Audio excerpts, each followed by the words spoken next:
Hi, I'm Linda Barron, President and CEO of the Staten Island Chamber of Commerce. Thank you for joining us tonight for our 2020 Staten Island Chamber of Commerce Young Entrepreneurs Academy Investor Panel event.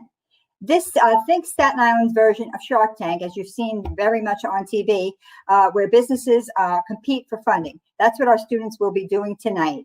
I'd like to thank our presenting sponsor, Con Edison, for their support of this program and all of the other sponsors that have helped out over the course of the year. This program began last October, and our students have been working very hard to accomplish creating their own businesses. They've taken their passions and they've been inspired, and they've worked very closely with local businesses here on Staten Island to get to where they are tonight. So I'd like to thank all the people that have been involved thus far. We have about 75 different people who have come into the classroom as guest speakers, mentors, field trips hosts, and all of our sponsors. So without further ado, let's get this program started. I'd like to thank one more time Con Edison for their presenting sponsorship of this wonderful program. Welcome. My name is Katia Gordon. I am the Director of Staten Island Regional and Community Affairs for Con Edison. And welcome to the 2020 Young Entrepreneurs Academy Virtual Investor Panel. And we are super excited to see what the students have in store for us.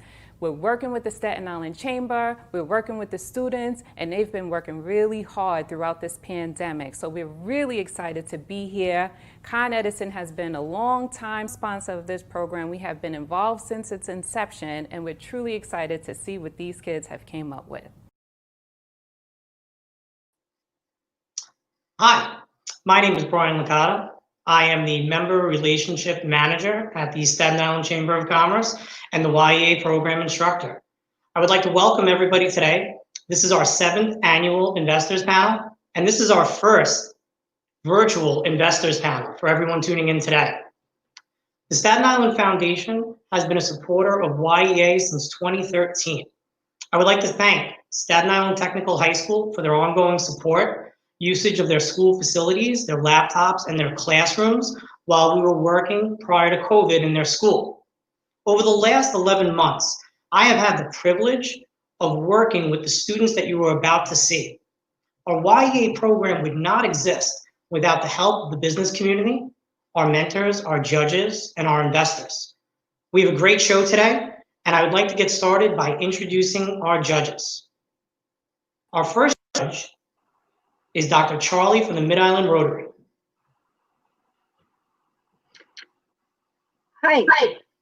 Hi, it's wonderful to be here. I'm Dr. Charlie Ferrer. I'm the founder of Cancer Tamer Foundation on Staten Island, and I'm representing the Mid-Island Rotary from Staten Island. To tell you a little bit about what Cancer Tamer does, we actually provide education and empowerment services to women and men with breast cancer. We also do television shows. If anyone is interested, we did a documentary last year, and we also did a play called Breast Cancer Diaries, where we talked about all the crazy fun stuff that happens when you have breast cancer. So things to watch out for. Thank you, Dr. Charlie. We'll be sure to share some of those links from Cancer Tamer. Next, I would like to introduce Carol DeCina from National Grid. Hi, everyone. I'm Carol DeCina. I'm with National Grid, and I support Staten Island. My role is that I support customer engagement and community support. So I work very closely with the Chamber of Commerce. I sit on the board of directors, the executive board as well. And National Grid is so proud and happy to be part of this annual event. We take part in it every year. And we love to support the students and support the projects that you bring forward. So good luck, everyone. Thank you, Carol. It's awesome to have a community partner like National Grid here today.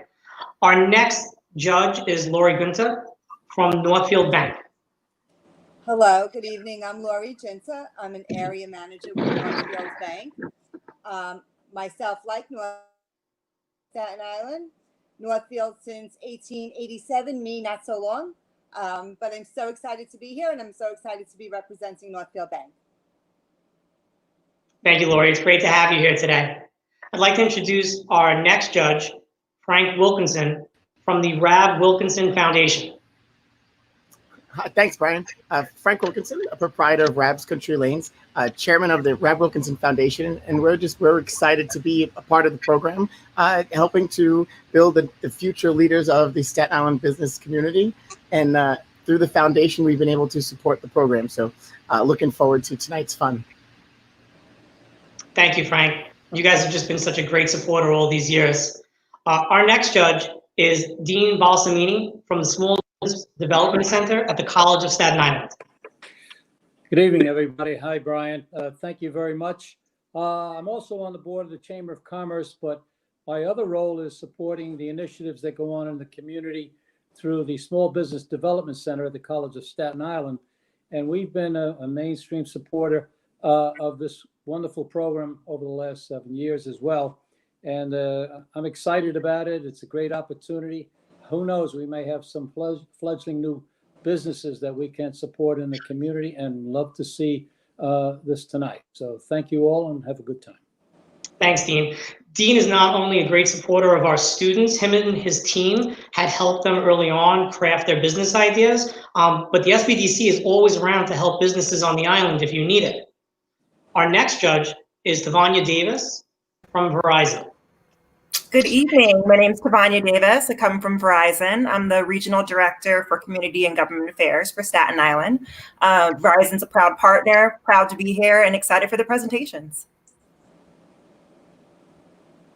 Thank you, Tavanya. Our next judge is Danielle Rice, and Danielle is representing Lions Pride, Well Legacy, and I Am Empowering. Sorry, thank you, Brian. Very excited to be part of YEA. I'm a big fan for quite some time now, and excited to be here and ready to meet our students. So good luck, everyone. Thanks, Danielle. And I'd just like to say thank you again to all the judges for donating your time. Without you, we wouldn't be able to pull off this event. Well, without further ado, what I'd like to do is I would like to start to introduce our students. They've been working so hard over the past 11 months, and you're about to see a lot of different businesses.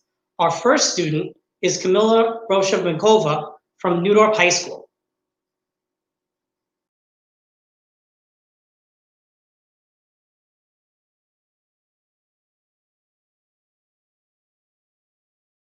Hello everyone, my name is Camilla Robichambicova and I am the CEO of Dolce Mila. My business is a minimalistic cafe franchise that provides natural ingredient-based desserts. We are planning on, as a startup, an online delivering service of the desserts provided in the menu. Our mission. Dolce Mila aims to provide nutritional, healthy, great desserts for people that aim to have something with a sweet, tangy taste, but without all the sugar and any of the additives that are available in other bakeries. They may be made of natural ingredients as well, but ours completely lack anything that is produced in a factory. The market is local, the entirety of Staten Island. Staten Island lacks any vegan-based dessert shops or bakeries. It's mainly all bistros and cafes where you may eat lunch, dinner, but you won't have much of a choice regarding desserts. Our cafe would be able to help with that.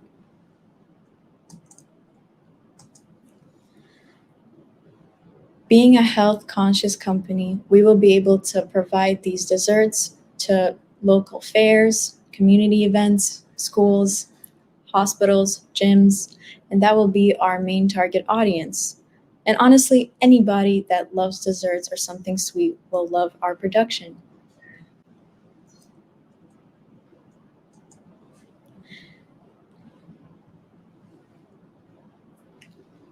The price of a general cake, in my example, a lemon vegan cake, would be $30.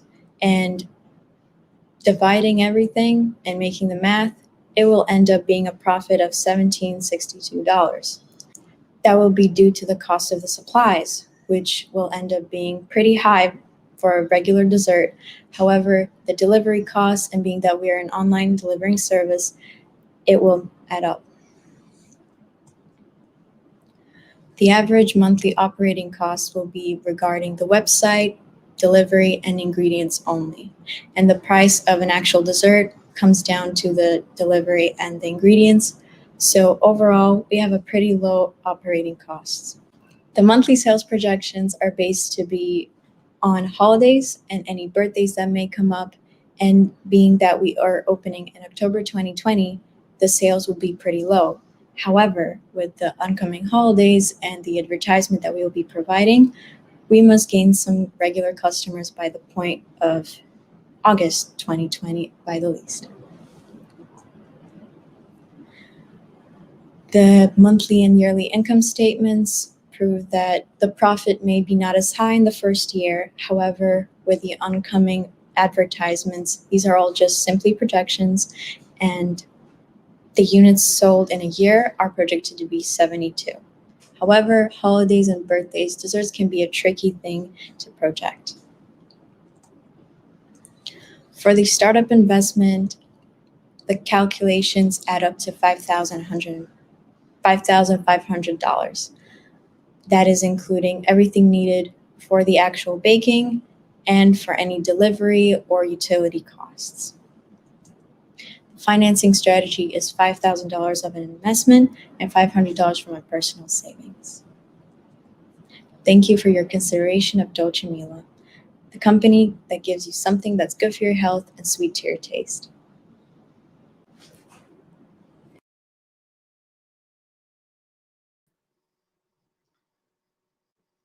Thank you, Camilla.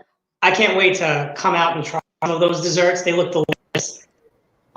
What we'd like to move into now is question and answer portion. As you can see here, all of our judges have just joined Camilla, and what we're going to do is we're going to turn the floor over to them. Do any of the judges have a question that they'd like to ask Camilla? I'll jump right in. Camilla, great presentation and good luck to you this evening. I want you to tell your story. Why? Why did you seek this business? Why are you doing what you're doing? Your story is so important to being a part of building your business. Please share it with us. Personally, the idea itself came from a problem of my own. I decided to go on a diet that lacked any sugar, so I could not have any added sugar. I had to replace it with fruits. Being that I have a very sweet tooth, I love desserts, I love anything sweet, chocolate, everything. I started looking up desserts online that didn't need those additives, and I found so many options, and I was baffled that there's nothing on Staten Island that has clean ingredients and is just fresh desserts that don't need eggs and the regular white flour and sugar, because the calories were so high for that, and I just needed something that's low calorie, has lots of vitamins, considering my desserts would have fruits and everything in them, and no sugar. So it was me personally finding a solution to a problem of my own.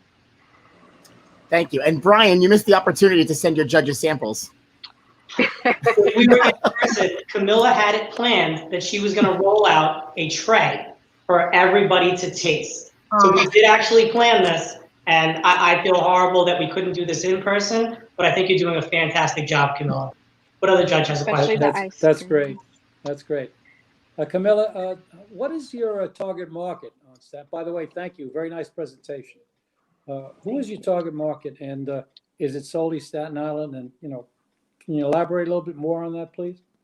So for the current situation with the pandemic, I would be trying to target only Staten Island, and considering the advertisements that I would be doing, it would be for Staten Island residents mainly. But the social media advertising, that would be, it can expose people from different boroughs as well in New Jersey, but I would be focusing on Staten Island only. Thank you. Okay, one final question for Camilla. I'll ask a question, Camilla. So great presentation. I loved it. I love sweets as well. But I'm wondering, because it's all fresh ingredients, what's the shelf life for your products? It's okay, so that is a very interesting question because considering that my products will lack eggs, cow milk, or any animal products mainly, I think every single one of them, I tried to make them vegan and with a long shelf life considered to other desserts. The ice creams can be held around 2 weeks. Vegan raw cakes can be frozen for up to 4 months. They can be frozen up to 4 months, and once you take them out of the freezer, they'll be fresh and new because it doesn't have anything that would decay, basically. The products that I do, they're considered to be very long shelf life. Very good. Thank you, Camilla. And I'm sure that we're all looking forward to seeing Dolce Miller when it actually hits the streets. So thank you very much. Coming up next is going to be our second participant, Carolyn Ellis from Curtis High School.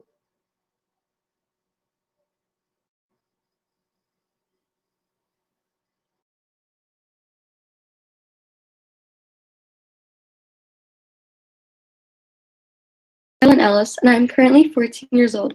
I currently go to Curtis High School, and I'm currently in the IB program.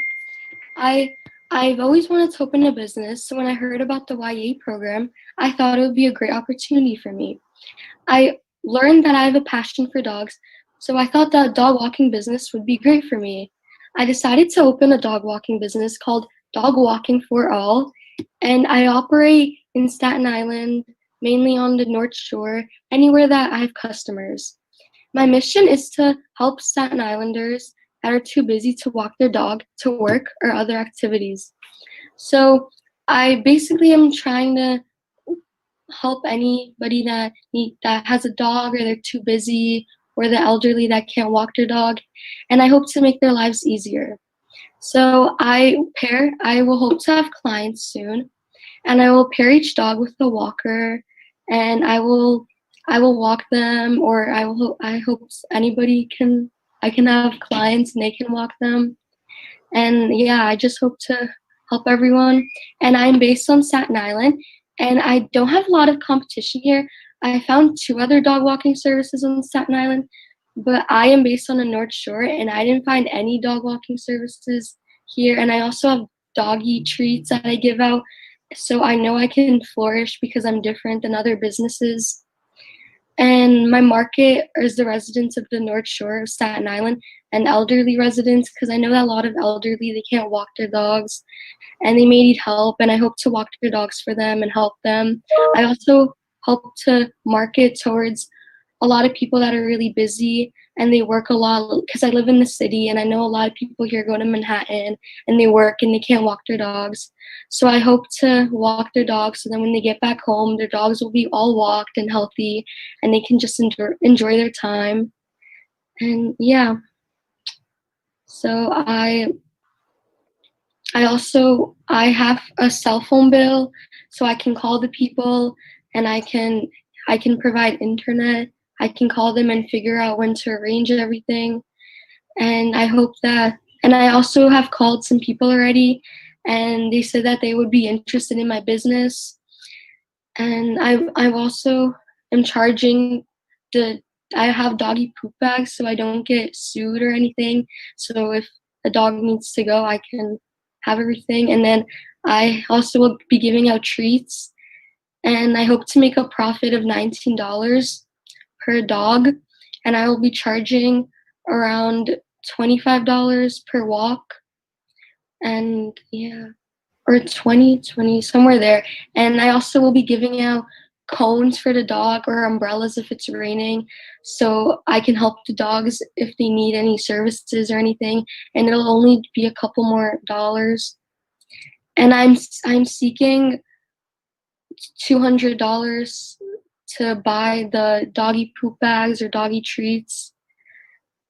And yeah, and I hope to get started soon, and I hope to get in contact with vets so I can expand my business and put my business in local newspapers. And yeah, thank you.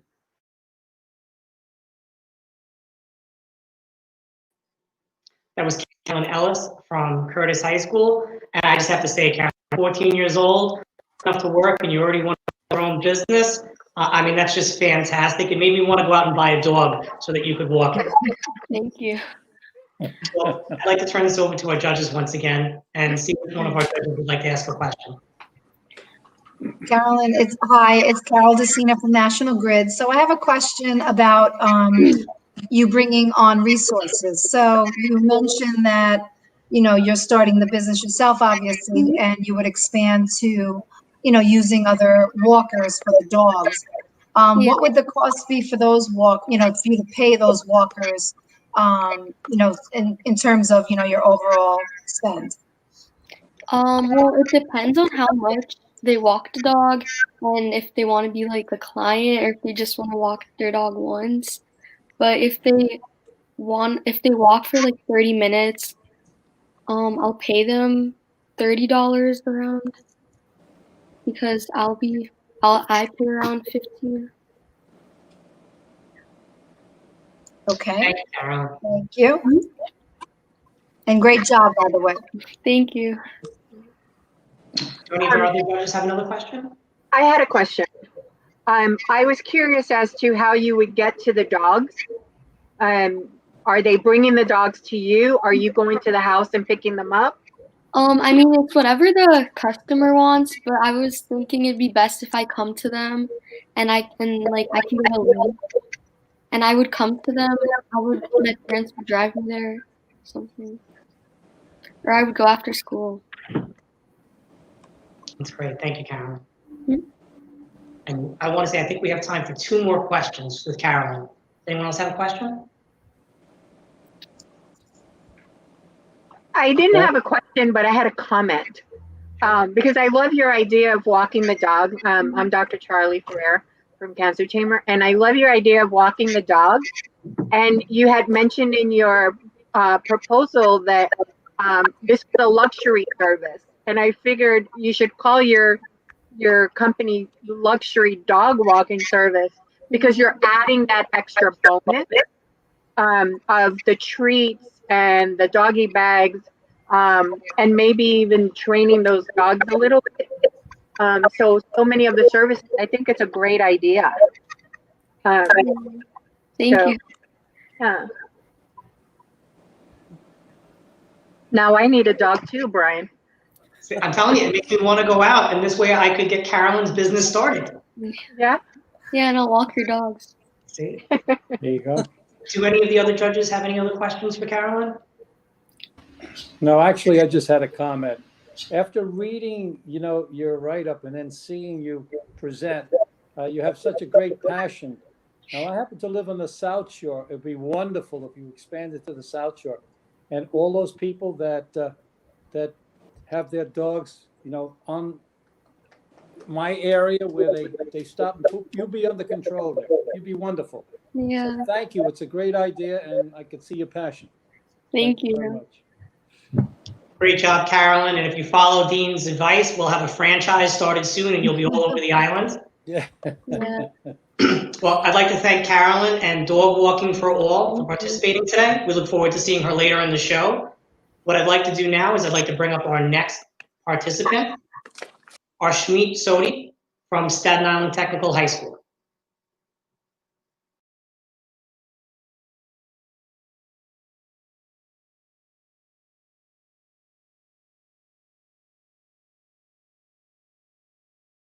Hi there, my name is Arshmeet Sodhi, and I'm going to be talking today about Goober, an Indian grocery delivery system. So what the business profile is, it's an Indian grocery delivery system. Our type of business is a service, and our legal structure is limited liability corporation. So how it's going to work? It's going to work along the likes of other delivery systems that you're already familiar with, such as Uber Eats, Grubhub, Seamless, etc. So we have a list of suppliers or grocers in our case who are listed on our platform on the back end, and they all these suppliers are giving us their prices for their products that they have in store. So in this case, we have 4 different stores, and they're all offering different prices for the same bag of rice from the same company. So in this case, Grocery store D has the cheapest price, so our platform will show this price, $8.40, as the price for as the best value for your money that you can get for this bag of rice. From there, we will charge a markup of 20%, which is industry standard. And here's what the customer sees: one pound bag of rice for $10.08. So our business goals. So in short term, in the next 6 months, we plan to have a website up and running and fully functioning, such as taking orders and delivery, and having 2 to 3 suppliers for the goods and the products. Our long-term goals over the next 5 years are to expand geographically to other cities in the country, developing complex delivery apps like Uber and Grubhub. Our competition right now, main competition, is merchantmarket.com, and they are in New York City selling Indian grocery. Our competitive advantage is that we have better customer support and a better interface. We can deliver the same day as long as the order is put in before 2 p.m. Now, investors, this is a very important thing to note, because most grocery delivery services will give it to you next day or 2 days later. And our biggest competitive advantage is that we can deliver the same day as long as the order is put in before 2 p.m. So here's our market analysis. We're talking about New York City and specifically Manhattan because Manhattan is our starting market. We chose Manhattan because it's a highly dense market where you have lots of different races and cultures, and we can take advantage of this diversity. So our target audience is adults between the ages of 25 and 65 plus in all income brackets that live in Manhattan. The customers are largely going to be Indian and South Asian, and they will likely have families and most likely be immigrants. They'll have an interest in South Asian groceries, and this could include regularly going to pick up groceries on the weekends. So here's our marketing plan.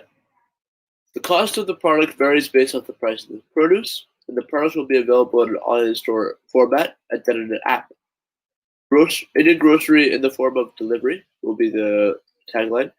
I will handle the marketing, as I also run a digital marketing agency that specializes in Facebook and Instagram advertising.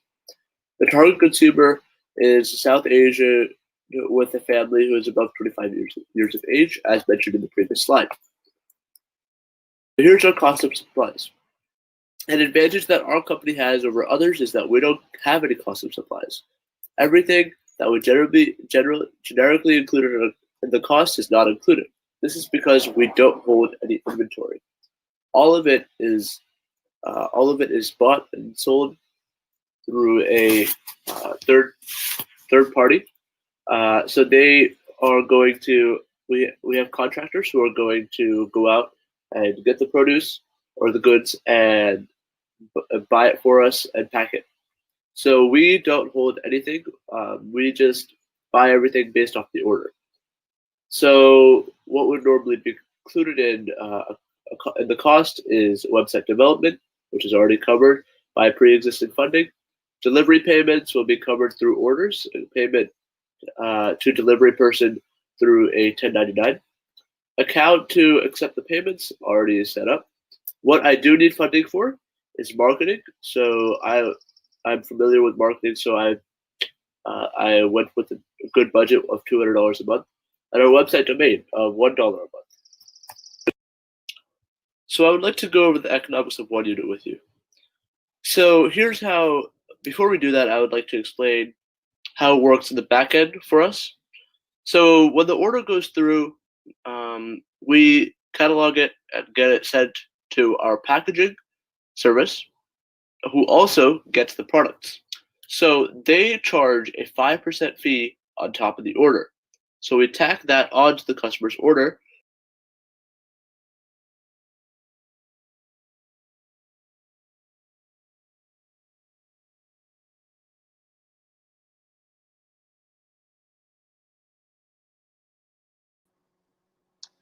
You just got to see a piece of Arshin's presentation.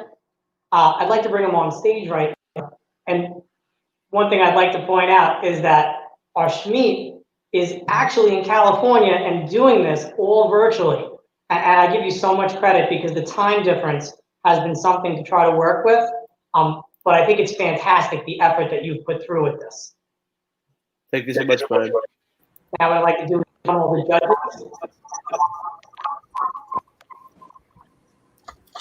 And I'll jump in. So great presentation. I know that it's a little short, but I wanted to ask you a little bit about the fee structure. So you mentioned that 20% was standard, but I was just interested from the customer's perspective of what fees they would end up seeing in eventually going through a checkout on your interface. Okay, so when you proceed with a checkout, so let's say I had an example order of $100 where the video was cut off. So on a $100 order, the customer would just see $100 as the flat. So every single product we mark it up by 20%. So they don't actually know that it's marked up by 20% as as like any grocery store or any store does when they mark up something. So the customer doesn't actually know that they're being marked up. So the 20% is if it's an order of $100, so only $20 of that is our markup, and $80 of that is the actual goods. So $20 is what we make, and at the checkout, they get charged the $5 delivery fee and 5% of the order on top for the packaging and getting the goods. Thank you. Thanks, Ashmi. I have a question. How can you, I apologize if I missed it, but how can you guarantee same time delivery as long as they ordered it before 2 p.m.? So eventually we want to get our platform to a place where it's like Uber or Grubhub, where you can sign on and as a driver, and you can sign on to our platform, and we will have lots of different drivers in different areas. So the main commute that we have right now is between Queens and Manhattan. So we estimate that as soon as the order is placed, within an hour your order will be processed and the goods will be bought, and then it'll take about another hour for the delivery driver to get from the Queens to Manhattan. So that total will be 2 hours, and as long as you place before 2 p.m., you should be able to get it to you the same day. Thank you.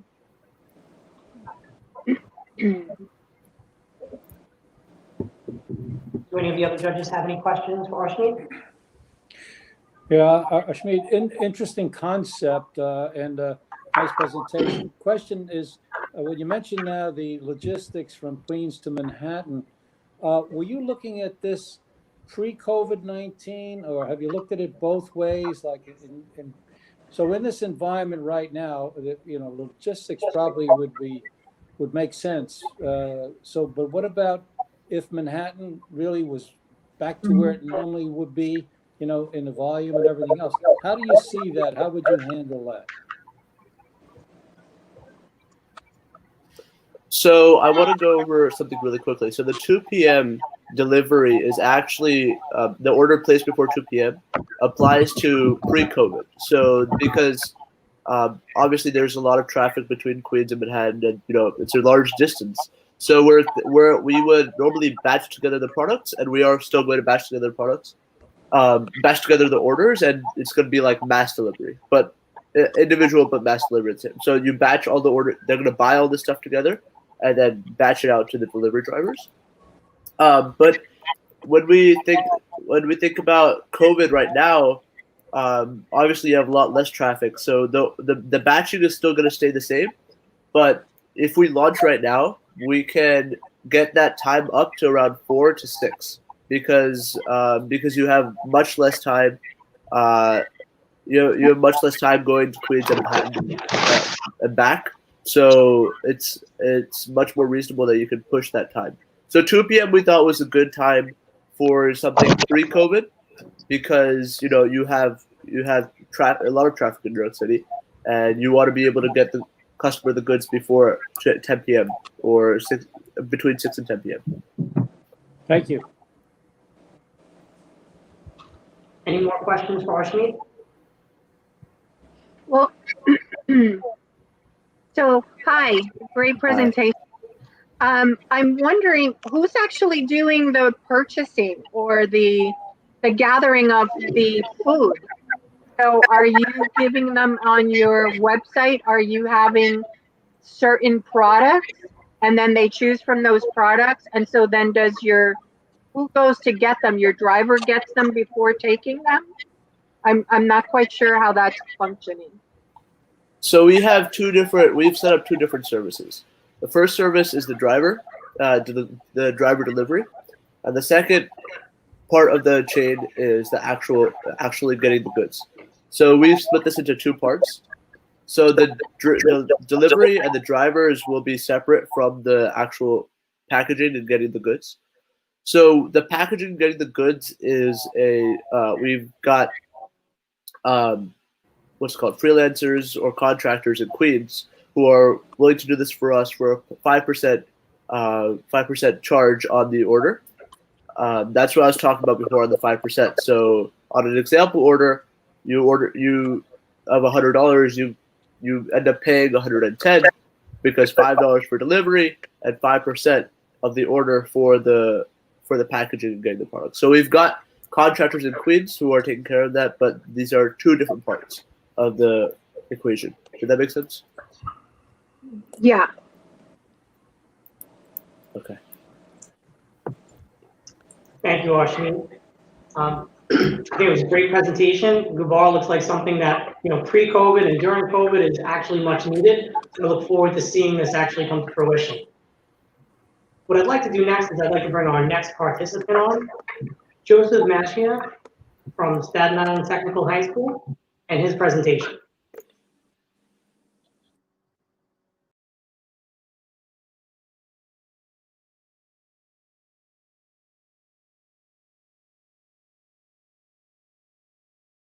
Hello, everyone, investors, peers, and Brian. My name is Joseph Masika, and I am the CEO of my company, gotoshoe. gotoshoe is a manufacturing business that specializes in producing boot dryers with a twist. Normal boot dryers usually have a plug in which they have to be put into an outlet, and not everyone has access to an outlet at all times. Sometimes you're on the go, your shoes get wet from the rain, or you're exercising, or you're hiking, and you need them to dry. Well, our boot dryer has an emphasis on portability because we have a rechargeable battery connected to the boot dryer, which allows for drying of your shoes or boots wherever you want. Our short-term goals for the company mostly include opening up our marketing campaign. Since we're new to the business, we want to reach out as far as possible. So we'll achieve this by gaining our first followers on platforms such as Instagram and Facebook. And we also want to produce high quality videos in order to publish on YouTube and our personal website in order to attract more buyers. Eventually, we want to go into the future. We want to have feedback from our buyers and actually improve on our product. Our competition is not overly saturated. We have three main companies, Dry Guy, Pete, and Cooter, who are pricing their products at different price ranges. And although our product reaches above those price ranges, we feel that it's a competitive price because of our emphasis on portability. Our competitive advantage is our mobility of our products, an inclusiveness of all demographics, and a culture of development and sustainability. Anyways, our marketing plan starts with like this. We have a selling price of $75, as I previously said, which we believe is a competitive price because of our emphasis on portability. We'll be using e-commerce at the start to market our products, but eventually I'd like to move our company into brick and mortar retailers such as Dick's, Sporting Goods, Bass Pro Shops, etc. Our marketing plan will include a minimalistic branding in order to allow for flexibility in order to reach all the demographics. And then also we will be marketing on social media platforms to have the greatest reach, as well as door-to-door marketing. The cost to make one of our products is $60, which would put us at a gross profit of around $15 per unit. So the first thing that would have to be done is to get this cost of supplies per unit lower so we can increase that profit margin and start reinvesting into the company. Here you could see our monthly projections, where we're starting out in July right now, which, since our prototype is not completely developed, we won't have any sales. But going into September, with the start of school, maybe some people are going hiking since it's the fall season, we'll have some sales coming in, and then it skyrockets in December with skiing season and snowboarding season, and then it kind of dwindles off. And then in the summer, when everyone's going to be sweating, it goes up again into next year. Currently, we have my personal startup investment, which is a monthly MetroCard for advertising and delivering the actual product to people in the local neighborhood, as well as a private email domain for branding. And then here are the materials I bought to produce one unit. So I already put in my personal investment, and I have investment from relatives. So I'm asking you investors to give me around $2,100 in order for me to invest in making 10 more prototypes.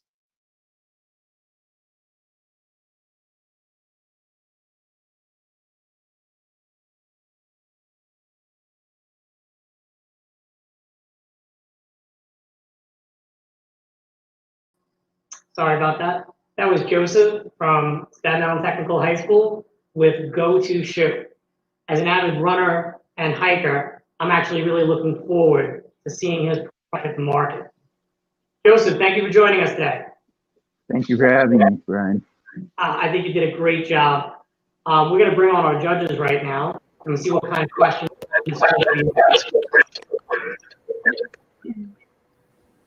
Which one of our judges has a question for Joseph? Sure, I'll go. Joseph, great job with your presentation. You had mentioned with regard to your prototype that it's still in development, and I was wondering if you can just kind of expand a little more on what you found thus far in building out your prototype. Well, thank you. So in building our prototype, we actually had to go through the architecture phase in which we had to build first sketch out the casing of the actual container that's going to be holding the actual drying equipment and the heating equipment.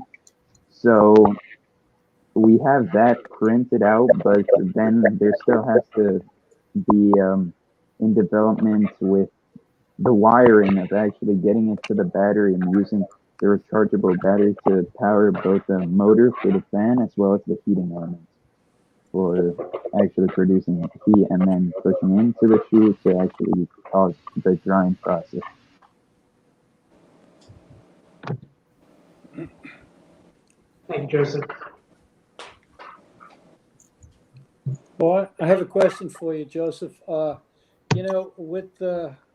This is very interesting. After you put the prototype together, thinking through that eventually there'll be a pent-up demand for people to become much more active and get engaged. So you may have, timing could be everything for you. Question would be, you work with the rechargeable batteries and what have you. How did you think through the concept? And do you see a more expansive target market than you've defined so far? Yeah, so I thought of this concept based on, well, as a student and as also a student athlete, getting my shoes soaked during practices, whether it's rain from track or just sweat because I'm a wrestler. Then I have to take transit back home, which takes close to an hour. And in that time, odor could start building up in the shoe and bacteria. And so I thought of the rechargeable battery concept because for some people, such as students that have a long way to get home before they can plug in a normal shoe dryer into an outlet, should start that drying process in order to eliminate any spread of bacteria, any buildup of odor.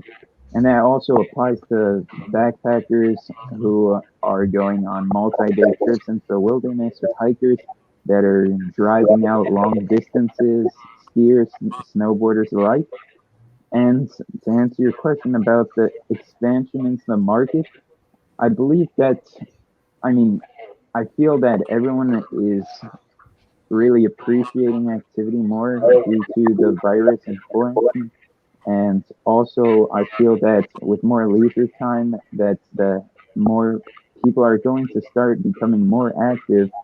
So I think there is definitely a larger demographic that will be available to the market. But also, I feel that the company can expand in making drying products for different things, such as maybe you have a soaked shirt and you create a foldable dryer on which you can put that shirt in, and it'll dry the shirt on the go as well.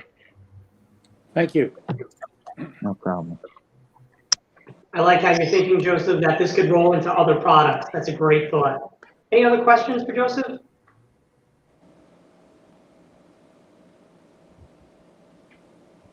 Okay, well, Joseph, thank you so much, and I look forward to seeing you at the end of this presentation.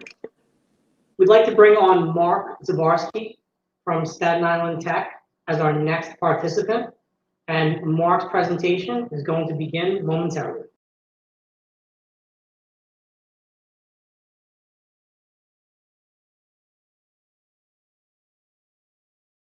Hello, my name is Mark Zabarski. I'm the CEO and founder of ezpc, and the goal of my company is to help customers who are intimidated by the idea of building their own computer achieve their dreams. And I feel like this is something that's both educational and useful in daily life, because as in this day and age, everything is surrounded by technology. Just as people should be able to change a tire on their car, people should also be able to change parts in their computer.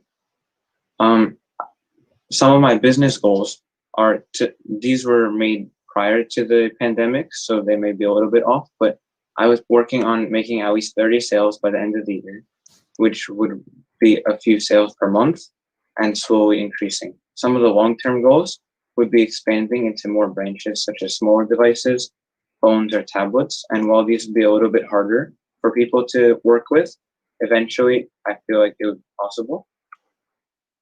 And in terms of competition, there's no similar idea or product on the market. There are some free similar services where there are YouTube videos, and there's a website called Reddit, which is like a forum type of website. However, these cannot really compare as they're not personalized and there is not much in common. For example, some videos on YouTube, they can often assume you have basic knowledge of it. And in my experience, I was stuck scratching my head, trying to figure out some problems that they never went over. And in addition, my company would offer tech support and issues if you encounter any problems. And I feel like that's another benefit. Right now, the market would be very good for this company because, especially with people staying at home, people are looking for computers. But in general, the market for computers has slowly been increasing over time. Over 260 million computers were sold last year, and the number slowly keeps growing. This averages to about 8 computers every second. And worldwide, there are about 2.5 billion people who play online video games. And more than 50% of children at age 5 have access to the internet. throughout the world. So I feel like overall everyone has access to the internet, and people are going to want computers. My product, I would be selling not the parts, but I would be giving people instructions on what to do, and this reduces the risk of having to pay for damaged parts and shipping them to people. So I would be giving people a list of compatible parts and like a good choice of parts, and I'd be giving them an educational video on how to put them together. And I wouldn't really treat this like Lego, where you just plug this in here and you put this on top of this. But I feel like educating the customers on what they're doing is useful. So on a non-custom PC, which are like some basic ones, I would charge about $85. And on a custom one, I would charge $110. And there would be no supplies, as I'm simply supplying them with online information. And the non-custom product would take about 3 hours for me to prepare. However, this would be a one-time process, so I would only charge half of my average labor cost, and this would come out to $22.50. And for a custom product, this would be a new product every time, so it would be $45, and that's where the difference in price comes in. And here, my monthly sales projection. This was also made prior to the pandemic. However, I still believe that something similar to this, although delayed a few months, would be valid, where I would start out with one sale every couple of weeks, and then eventually it would grow. And these would be my projected monthly, yearly things, and I would be selling an average of 3 units per month at the beginning, and the prices would be the net profit would be $215 with taxes at 25% estimated, as there's no real cost. And yearly, this would be multiplied out, and I would get a net profit of around $2,500 in a year. And looking at my startup investment, I would need to it would cost me around $750, which most of it would go towards advertising, as there's not many costs. There are not many things I need to buy. I'd look to get some flyers, posters, business cards, and a lot of advertisements on Instagram and Facebook, as well as some additional money for this process. And my financing strategy, I would put in $200 of my own, as well as any more if it's necessary, as well as I would probably ask my parents or others for a bit of funding, and I'm looking for around $500 from the investors. And that's it. Thank you for your consideration of ezpc, making your first computer.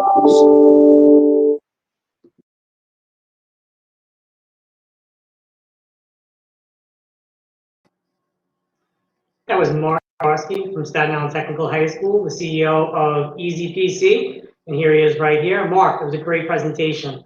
Thank you. What we're going to do now is we're going to bring on the judges.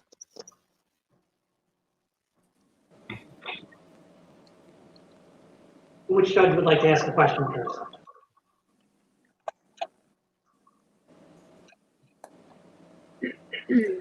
So Mark, that was a great presentation. I love the name, ezpc, great name for a company, especially for this one. Say going forward, after someone builds their computer and does everything they need to do, they have questions later on. Are they able to contact you for further advice?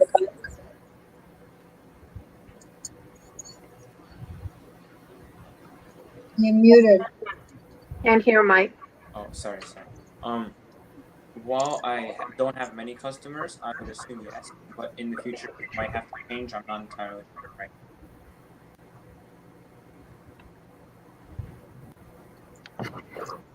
Thank you, Mark. Do we have any other questions for Mark? Hi, Mark. Carol Decino from National Grid. So my question, first of all, great presentation, great concept.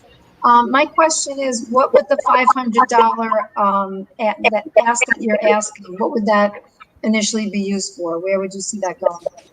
I would try to use all of that, the majority of it, for advertising, because I feel like the majority of the costs that I would need to get this business going would be advertising. this is an online thing, but I want people to show up.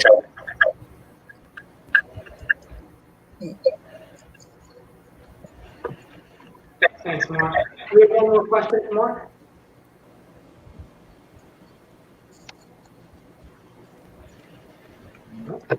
Okay, great presentation, Mark. I look forward to seeing you in a few minutes when we announce where everybody is.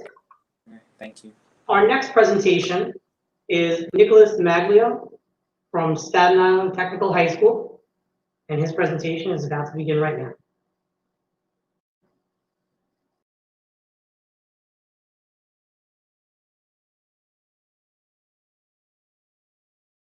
Hi, I'm Nicholas Maglio, the owner of Click 'em Covers, and I know that having an above ground pool is a bit of a struggle, so I want to create a hard cover for above ground pools. And just to give you an idea of the business profile, it's going to be an LLC with me as the head, and the pools will be manufacturing and selling, so it's a bit of a mix, but that's just the general idea of the business profile. So to get right into it, the short-term goals right now are to produce a life-size prototype. On the right, you can see a little bit under my head that they have, I have a ready-made 3D model where all the pieces that are easily put away, easily taken off, and you put them together nice, all slide into each other, one solid piece, and clamp down to a pool. And I have the pool I made here. I have to just fit it to my pool, which is here, and put it on the real thing, and then do some durability testing. Long-term, I want to have an operational website with a payment processor and begin implementing the marketing plan. And the competition, it is a little hard to swallow at first, but there is a good explanation for it. So you have $98 a year for one high-end pool cover. For a lower-end one is $50. It says 8 year, but they never last 8 years. So why would I want to price mine at $695? It's insane, a lot of people would say. Well, let's look at the competitive advantages real quick. Water pumps cost about $100, sometimes more. You need one of them every single year, and they tend to break quite often. And on top of that, if you want to install it yourself, it's going to be about 4 hours of work to actually put it on properly. Or what my family does is chuck out the money every single year, which is $125 to put on and $125 to take off.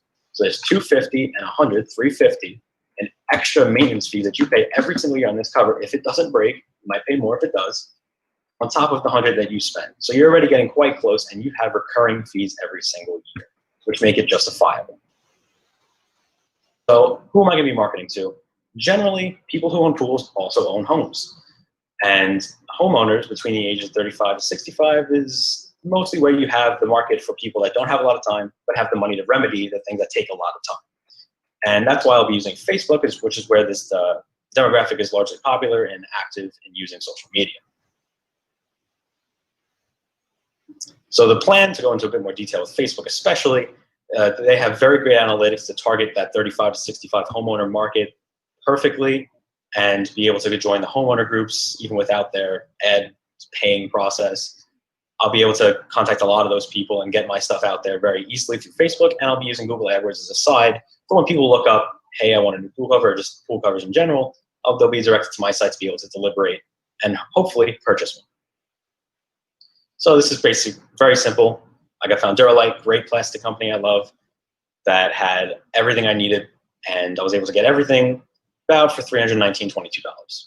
And on the other slide, I have the profit after everything's taken into account of labor of $230.78 per cover. So monthly sales is a bit more arbitrary, but you follow the demand curve. You have October to December is about 9 covers, and then it's dead throughout the January to March months because people are pretty much done with that, and then it builds up throughout the summer and goes to peak there. So the average cost, what do I need? Mostly, I need insurance, because you always need insurance, and then you're going to need the costs such as advertising. So website included with that, it's about $205 per month. This is a big number mess. I'll spare you from it. On the right, on the left, I did the average 4 per month, did all the math, and then you end up with about $838.59 if you follow the chart earlier, and then multiply by 12 for the right, and it comes down to about $10,000 at the end of the year. what do I need to make this a reality? I'm going to need a prototype for $319 like earlier, the insurance for the first 3 months of $300 based on the $1,200 premium, $30 website, and $200 advertisement for $849.22 total. How did I divvy this up? For me, I'm putting out $349.22 according to this plan, where I'll cover the cost of the pool cover and the website. I have no problem with that. But the $500 investor cushion from you would be helpful in getting the business costs from insurance and from advertising out of the way, make it a lot easier to start, and relieve a lot of the stress from that aspect. So thank you for your consideration. I hope I convinced you to join me in clicking M on every single cover in America. On Staten Island first, but one step at a time. Thank you.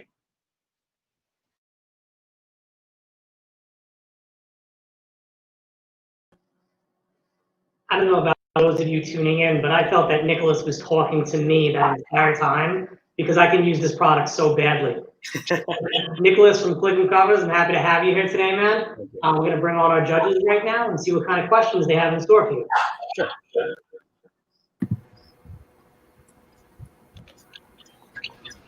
Question for Nick. Hey, Nick. Frank Wilkinson here. Hi. Why do we know why someone hasn't already invented such a product? I don't know. I don't know the science behind closing the pool, right? And so, why hasn't somebody already done this? Is there a reason why they wouldn't? I mean, I looked around, and I think from my personal struggle with making a functional prototype and talking to my old CAD teacher that was actually a materials engineer, the biggest part is structural integrity. You have the center of the cover away from all the edges, and the larger the pool gets, the harder it is to make sure that doesn't collapse on itself. You saw in my earlier design that it actually had like the H channeled with where the pieces all meet to kind of enforce the center being strong, having it lay on the cover. So a lot of the weight normally would be dispersed, but I think the biggest struggle definitely had to be getting it sound and ready for not falling apart when you put it on. Thank you. Great presentation, pal. Thank you. You had some great mentors there, Nick. Let's see who else has a question for him. Well, hi. Hello. I'm Dr. Charlie from Cancer Chamber and the Rotary, Mid-Island Rotary. I had a question on design. Is this like the tops for the jacuzzi, where they're harder and you can open them, or I think you're talking about just one big circular for above ground pools, but is that the concept that you're going with, like the harder jacuzzi type covers? Yeah, pretty much for the most part, because when I was talking to my mentor Lana, she equated it basically to a jacuzzi cover, but it's kind of sized up and it has to be altered in a way that a jacuzzi cover, they're smaller, they could be one piece, you just lay it on top and you lock it in. Whereas with this, it's multiple pieces. The circular design I have is actually 4 pieces and then the channels that it'll lock into. And so it takes the design of the harder PVC like jacuzzi cover and turns it onto a larger, more widespread swimming pool instead of just the hot tub. And I think we have time for one more question. Nick, I think it's a great concept. Dean Balsamini just wanted to share that with you. How have you looked at the competition? Do you see any competition on Staten Island? There's lots of above ground pools and what have you on the island. Definitely. There is competition in terms of the soft tarp cover for the above ground pools, and there's a lot of companies that will install them as well. However, they don't have any hard covers in the way that I want a hard cover. Like they'll have the hard tarp where that's just relying on tension pulled back. But that's what I was alluding to with the 5-hour put on process and the $125 installation and all that. So there's competition, but not direct competition in terms of a hard pool cover. Okay, thank you. No problem. Thank you. Okay, thank you, Nick. That was Nicholas from Click 'em Covers, Click 'em and Forget 'em. We're going to move on to our last participant, Emily Josby from Curtis High School, and her presentation is going to begin right now.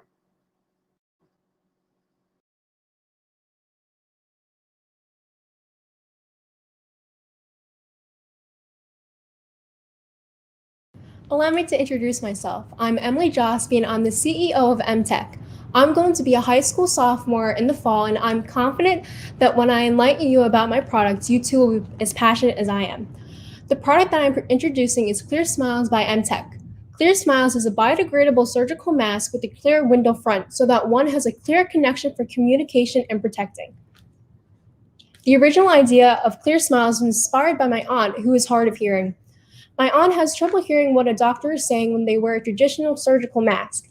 It is frustrating to her not being able to lip read, thus creating a miscommunication which can hamper her needs. Clear Smiles is a vital product for people with hearing deficiencies, as well as children with autism who are scared due to not being able to see a person's expressions. This product is vital nowadays due to the COVID-19 pandemic, where Clear Smiles not only protects the wearer, but projects what they are saying and feeling. Sometimes the simplest of ideas can make the biggest difference.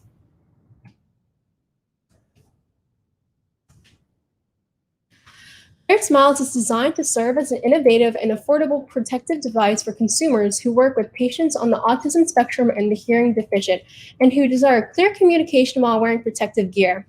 This product is made with level 1 protection and is 95% bacterial and particle filtration efficient, and is made to fit comfortably.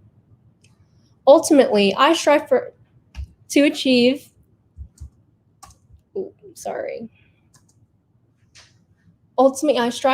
a partnership with leading medical suppliers to distribute the product more efficiently. Within 1 year, I believe Clear Smiles will be marketed nationwide.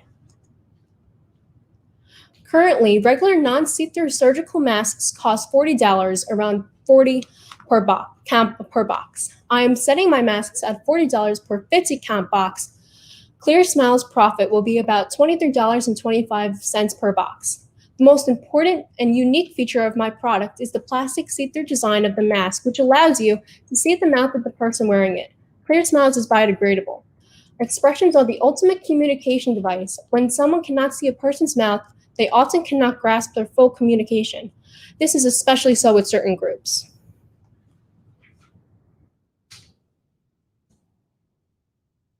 Clear Smiles was designed to allow for a better window of communication, as well as the patient to feel a sense of safety and calmness. I have spoken to many people in the autism and hearing deficient community to gather feedback on the viability of this product. Everyone who I've spoken to has viewed Clear Smiles as an avertive reaction. The size of people with autism in America. 3.5 million Americans are diagnosed with autism, as are 1 in 6 children. The size of people that are hearing deficient in America. 28 million deaf people in America, 20% of individuals in the US. Due to the growth in the population, there will always be a demand for Clear Smiles. As I have mentioned before, my product is unique in the fact that it is biodegradable, and there are no other biodegradable clear front masks on the market. But what I think is most appealing is the price. Most customers look for 3 things when purchasing a product: need, price, and quality. Price point is everything. We are setting the price at the same cost as a traditional box. However, my box will not only contain the unique see-through surgical mask, but the customer will also be getting an extra 10 masks for the same price as they would have spent as on the traditional masks. Initially, Clear Smiles will be able to be purchased on our website or Amazon. With the merge of partnership, Clear Smiles would be able to mass produce and drop shipped to surgical supply stores. Currently, I'm creating a webpage. It is under construction. As you can see, the definition of 1 unit is a box of 50 masks. All masks will be manufactured and boxed and shipped from the supplier in China. The total cost of 1 50-count box is $15.50. Since the product will be drop shipped completely from China, the labor costs are minimal. As you can see from the box chart, there are big profit for each box. The profit of the box that costs $15.50 will be $23.25 per unit. The next 2 slides are our monthly sales projections and income statement. You can look at your package with my business plan and slides. Since Clear Smiles masks will be manufactured in China for $15.50 per 50 box count, there is a one-time startup fee for $500. Together, the total startup costs are $2,050. I will be putting in $100 of my own money, and my family is also contributing $200. That means I'm asking the investors for $1,700 today.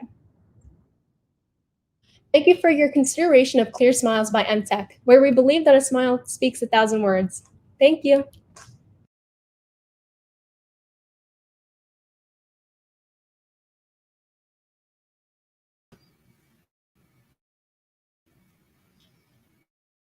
That was Emily Josby from Curtis High School with MTech Clear Smiles. Thank you, Emily. That was a fantastic presentation. Happy to see you here today. I'm going to bring on our judges right now. You as well. Okay, judges, who would like to ask Emily a question about Clear Smiles? So, hi, I'm Carol Decina. Great job, by the way, and great concept. So you're saying your market, your main market is the medical, field. But I know, obviously with everyone wearing masks right now, the frustration that people have where you can't see if they're smiling. So I think there's another whole side to that. So great job. My one question is, you said it would be manufactured in China.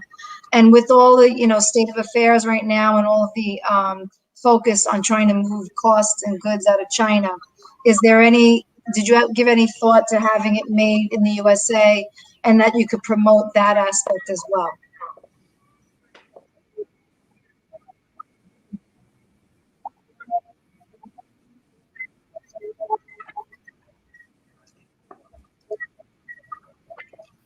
Well, originally pre-COVID, I had the Alibaba, the person that I was manufacturing it and drop shipping it to me. So like all the design, how it's going to be biodegradable. So during COVID, we kept in touch, but since the manufacturer is in where it began in Wuhan, China, it's hard to see when it would be manufactured, because prior to this, in the beginning of the program, I tried to look in the United States, but there was that would give me all the benefits of in the way that I wanted it that I have. That answers your question. Yep, thank you. Thank you, Emily. Do any of our other judges have a question? I'd like to say something. Developing this pre-COVID is really something. Who knew we were going to need this in so many areas at this point in time? So have you given any thought to supplying this with companies that are customer service and customer facing, and we're having hard time speaking with customers with the solid masks on?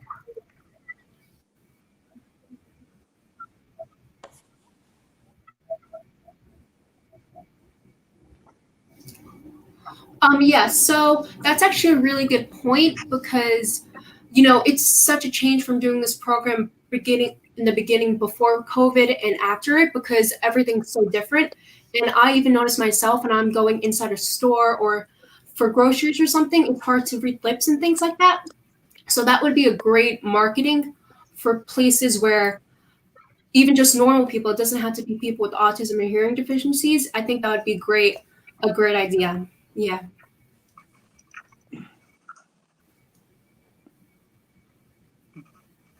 Thank you, Emily. And we have time for one more question for Emily.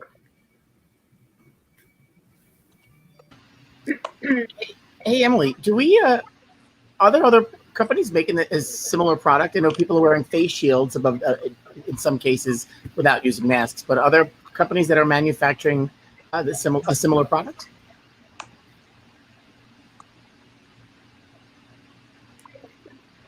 Okay, so before this, mine was actually the first on the market. But the thing that's different about my products is that none of the other masks were made during quarantine, but it is biodegradable, so apart from all the other masks that are now currently on the market.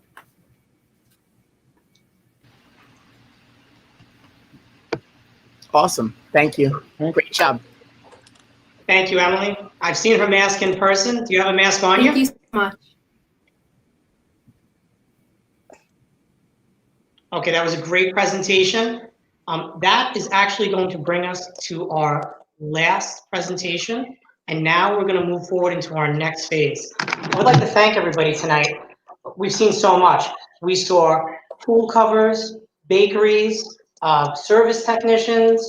There was medical equipment, leisure services. It was just a great array of things. What we're going to do now is our judges are going to move into the deliberation round. Let me just explain what this means. Each judge has a purse of $520 that they can award to a student or students of their choosing. This is the seed money that we like to give the panels that were here today. In addition to this, all of our judges are going to make a decision and choose one student based on their business plan, their PowerPoint presentation, and their online presentation and question and answer forum. And that one student is going to go to the Saunders competition. At the Saunders competition, the student has the possibility of winning anywhere from $2,000 to $5,000 in cash and prizes, and can come in first place and win $30,000 towards a college scholarship, or second, third, and fourth place, which narrows down from the $30,000 to about $20,000 worth of college scholarships. So this doesn't end here today. We're going to go to the next phase of this with one of our students. What we're going to do right now is our judges are going to take a 10-minute break. During this time, Dominic, our communications editor from the Staten Island Chamber of Commerce, has put together a slideshow from our B-rolls that shows our YEA students over the last year and from previous years. We hope you enjoy the show, and we look forward to seeing you in about 10 minutes and letting you know which students have been funded and who is going to be our first place winner. I'd like to thank all of our judges, and I look forward to seeing you in a few minutes.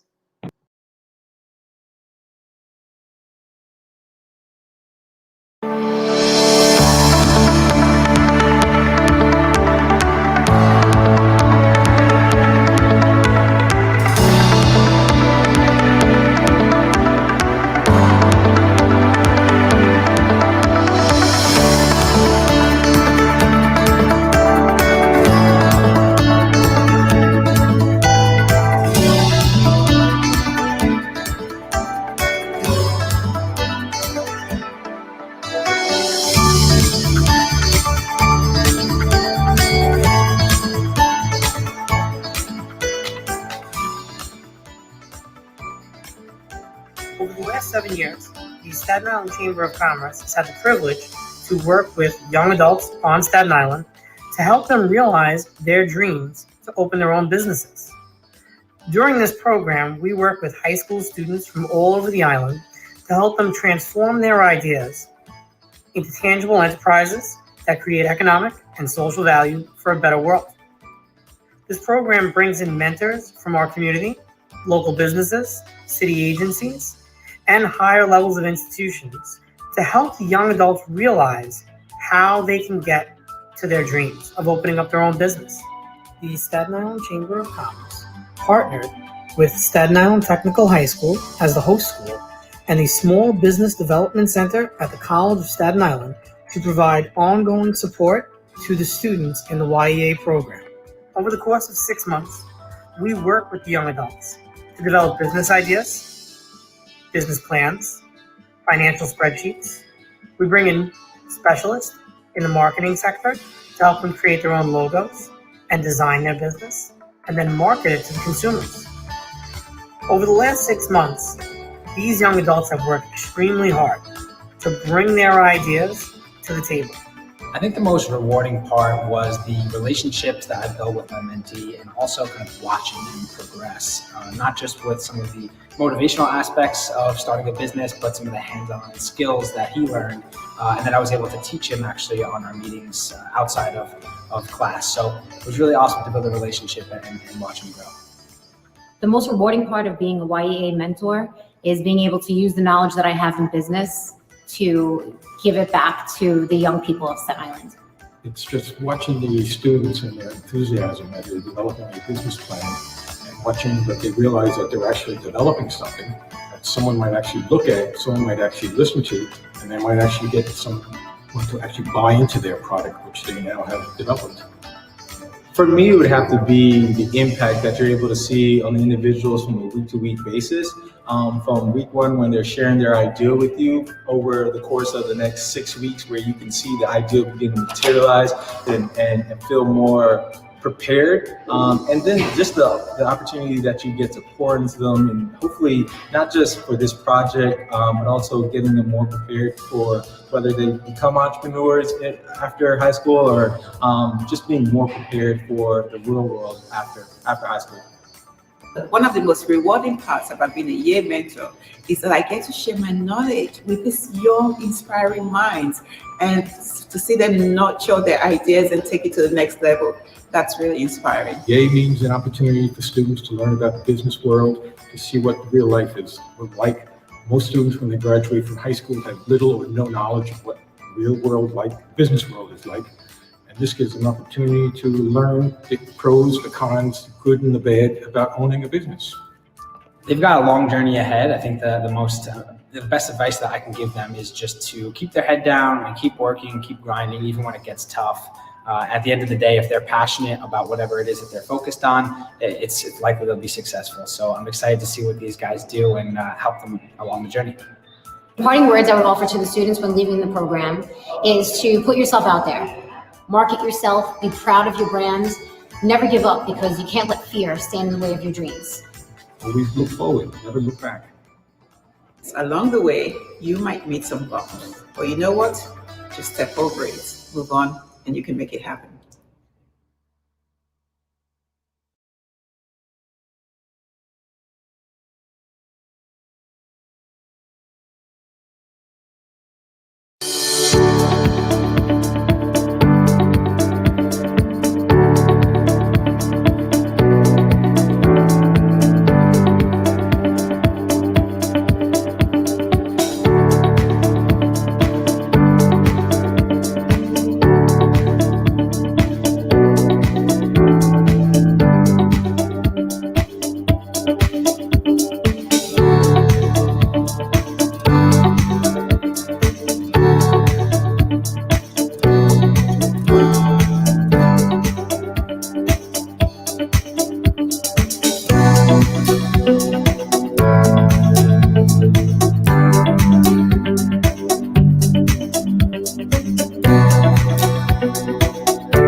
Hi, everyone. I'd like to thank you for waiting while we were deliberating. It's not something easy to review these projects and decide on seed money. We are now at the point where we can announce our different students and how much they got. I first, once again, I want to thank all the judges who participated today. Donating your time and being able to do this, we really do appreciate this so much. What we're going to do is we're going to bring on our students. We're going to bring them on one at a time, the order that they gave their presentations. Camilla, your presentation was first, so we get to bring you back first. How you doing? I'm doing great, Brian. Make sure to unmute yourself. Got it. How you doing, Camilla? You can't hear me?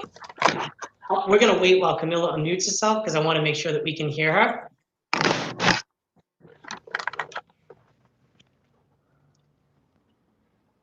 Can you hear us, Camilla? Yes, I can hear you. Okay. Perfect. So Camilla, what we did was we sat in our room and we decided on the different funding levels that each student was going to get. And I'm sure you've been waiting this whole time in anticipation to hear how much funding you were going to get. What do you say, Camilla? I hope the 5,000 that I've asked for in the investment. Well, I want to tell you right now that our entire pool was only about $4,000 to divide amongst the students. But the judges decided to award you $1,050. That's fantastic. Thank you. Camilla, that's $1,050 towards your business becoming a real business. Now, don't go anywhere because after we go through each student, we still have to announce who the overall winner is that's going to the Saunders competition. I'm very proud of you, Camilla, and I'll see you in a few minutes. Up next, we're going to bring back Carolyn Ellis with Dog Walking for All. Hey, Carolyn, how are you doing? Good. How are you? Waiting a long time? Yeah. Is it nerve-wracking? Yeah, kind of. My nerves have been the same exact way, Carolyn, and I'm not even getting any money out of this. But we talked with the judges, and the judges came up with a figure, Carolyn. They're going to award you $250 towards your business. Thank you. What do you think of that, Carolyn? It's amazing.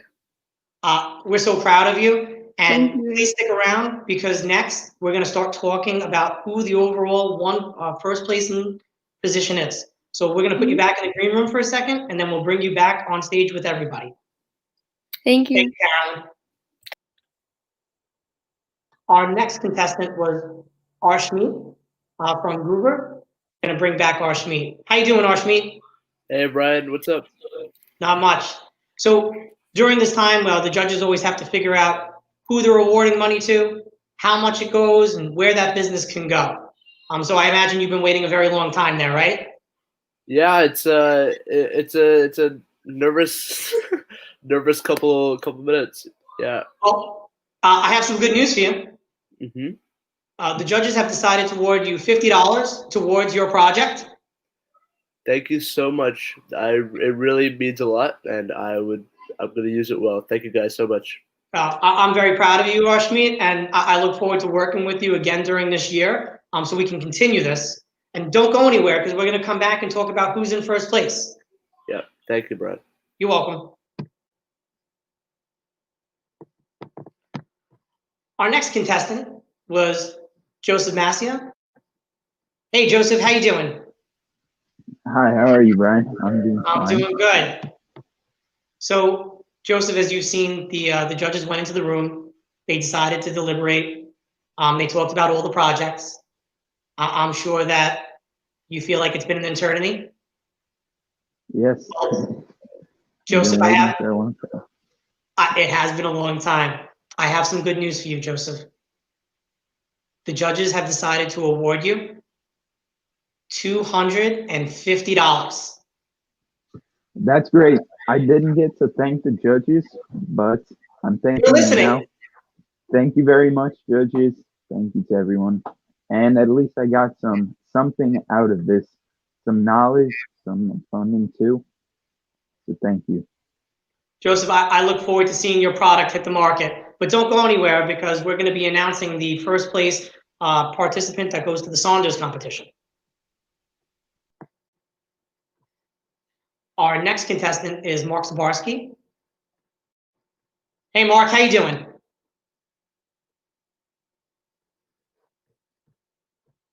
Oh, you got to unmute yourself, Mark. I can't hear you. Oh, I did that again. Sorry. Everything's good. Okay, Mark. So I know it's been a long time waiting. The judges have been deliberating for a while, and what they decided was the judges decided to fund you $50 towards your business. I want to say thank you to all the judges. It means a lot. And yeah. Mark, this is just the beginning. Mm-hmm. So stick around as we announce the first place person. Mm-hmm. Okay.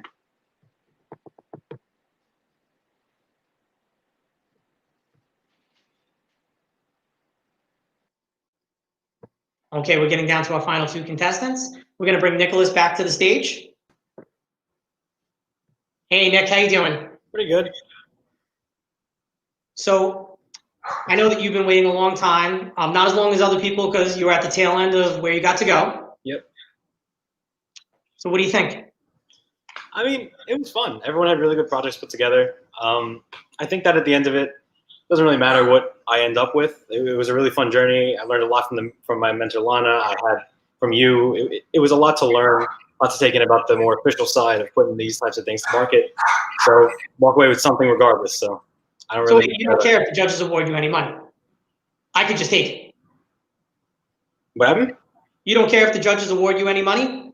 Well, obviously there's some care. Ah, okay. I just wanted to make sure. But it would, regardless, I walk away with something that I didn't have before, and it's very valuable regardless. Well, Nick, I have some good news for you. The judges have decided to award you $1,000. That's insane. I appreciate it. It's a lot. I mean, I did put 500, but there will be some extra work needed, and this will definitely help cover it. Like You did a great job, Nicholas. I mean, honestly, so proud of you. I'm happy to see that the judges awarded you $1,000, but stick around because we're going to be announcing the Saunders really soon. Gotcha. And last, we come to Emily. Emily from Clear Smiles, the last contestant. Hey, Emily, how are you doing? How are you? I'm doing pretty good. So I know you've been listening to everybody, probably anxiously anticipating what you got. Yeah. Butterflies in your stomach? Yeah, but not as much as everyone else though, because I was a little bit after them. Well, we deliberated for a long time trying to figure out who was going to get what. And it's not easy, you know, trying to listen to the products, where the students are going with them. But I want to tell you something. Yes. We spoke in private with the judges. The judges all deliberated together, and they decided that they were going to award you $1,200. No way, really? $1,200, Emily. That's amazing. Thank you so. I know the judges are listening, right?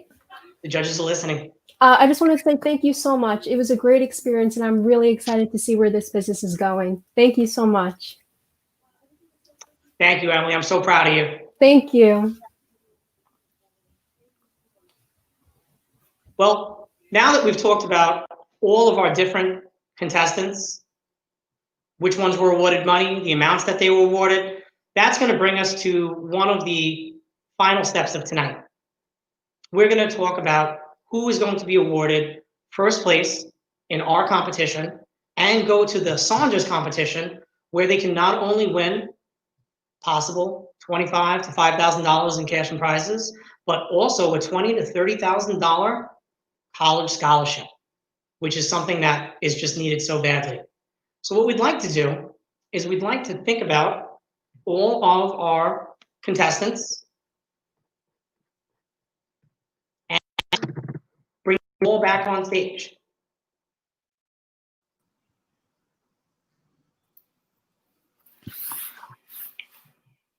And as we're bringing everybody back on stage, I'd like to thank everyone who participated today.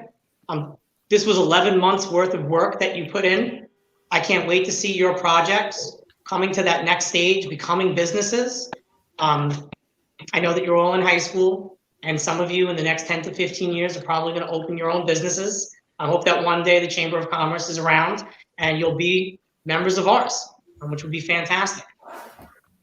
What we'd like to do right now, though, is we'd like to announce our Saunders competition winner.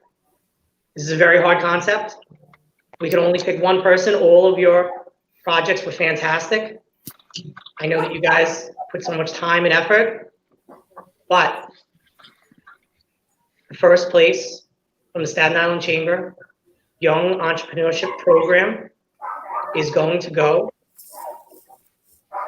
to MTech, Clear Smiles, Emily Johnson. Emily, you're our first place winner. Oh my gosh, this is amazing. Thank you so much. That's crazy. Thank you. This is really mind-blowing. I'm shocked. Emily, you put so much hard work into this, just like everybody else. Your presentation, your PowerPoint, your video, the way that you answered questions, everything was fantastic. We're all so proud of you. You are our 2020 Staten Island Chamber of Commerce YEA first virtual investor panel winner. Oh, thank you so much. I just want to say great job to all the other contestants because I was working with them year round and they really showed amazing dedication throughout this whole year. So great job. Everybody, Congratulations, Emily. You know, I just really am. I'm so proud of everything that you did and all the work that you put in. I'd like to thank all of you. We'll be in touch soon to talk about, you know, the investor panel money, how that works out. But honestly, you guys just did great. And what we'd like to do next at this point is we'd like to bring back up to the stage Linda Barron, the president and CEO of the Staten Island Chamber of Commerce. Hi, everybody. That was really a lot of fun to watch. And I have to tell you students that all of the work that you put in during this very difficult time, it's unbelievable that you got to the finish line. And we're very proud of you and we're very proud of your business concept. We hope to see you in the future create businesses here on Staten Island. And as Brian mentioned, the Chamber is there for you. So make sure that you come back to us and you continue to talk to us as you develop your businesses further. It was a great night. Congratulations to Emily. Emily, that was a wonderful product and happy to see that you're going to go up and compete with the nationwide competition. Well, it would be in Rochester, but I believe it's going to be in September and it's going to be virtual as well. I have to thank Brian Lincott for being the instructor and being a wonderful mentor to all of the students and also for being our MC tonight and really doing an excellent job at that. Want to thank our judges, want to thank everybody that's involved in this program, Katia Gordon from Con Edison, Verizon, everybody that really has gotten really involved in this program. I just want to thank you all. And I thank to our viewers for taking the time tonight. I know there's a lot of things on TV, everybody's binging, but for you to take the time to look at Staten Island's youth, to see how wonderful they're doing and how much work and dedication they put in, it's really refreshing. So thank you all for joining us. Have a wonderful end of your summer. Thank you.